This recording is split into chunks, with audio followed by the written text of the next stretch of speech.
Hello there. If I'm in a room full of people and I'm teaching something like the Bible, for instance, and they don't know the Bible, but they know that it's supposed to be an authority on life and such, but they don't know the scripture at all. But I do. I can take advantage of their lack of knowledge, and I can argue anything I want, using a verse to say, for instance, Jesus was an alien from another planet, from outer space, because I've got a scripture to prove it.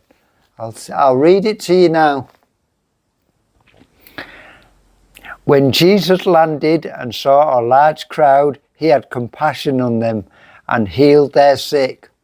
So Jesus was obviously come out of space in his flying saucer, and because he was a good alien, he had compassion on people and he wanted to help them out. And I can make a case for that until somebody comes along and says, whoa, you're taking that completely out of context. And because obviously this passage is actually about Jesus about to feed the 5,000. What's actually happened in this passage is that Jesus had heard about the death of John the Baptist and he went away alone, and people came looking for him about, because he'd been in solitude, and he came to this place where he was about to feed the 5,000. That is the proper context of the passage. And if people don't know that passage, they will believe that I'm speaking the truth. I'm telling them that Jesus is an alien, he's come from space and he's landed. Didn't say what he landed in. He didn't say if it was a boat, a helicopter, a flying saucer or whatever. I could make an argument for different things if I take advantage of the people's ignorance. And this is very true, especially I've noticed in Islamic apologists. People like Zakir Naik, Ahmed Deedat and others who will take a verse saying, for instance, I could do nothing of myself. John 5:30, which is saying that, oh, Jesus is just a human being. He couldn't do anything without God's help, blah, blah, blah, such.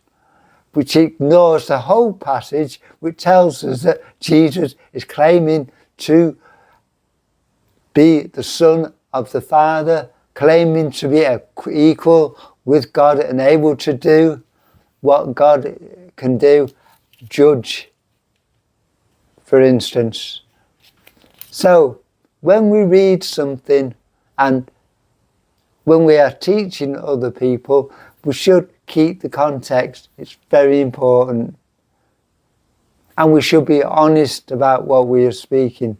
Don't take advantage of others' ignorance, but we should explain what the passage is about. And it's useful to know, because when you hear somebody preaching or giving a sermon and they include something,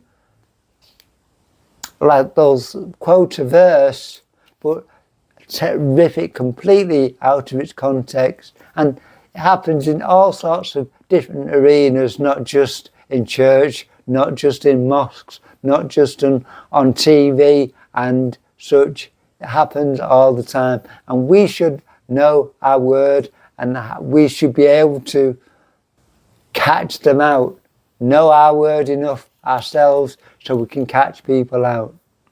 Don't let context be an alien thing. Let it be part of your learning and your understanding of Scripture. Anyway, thanks a lot for watching. I'll see you soon.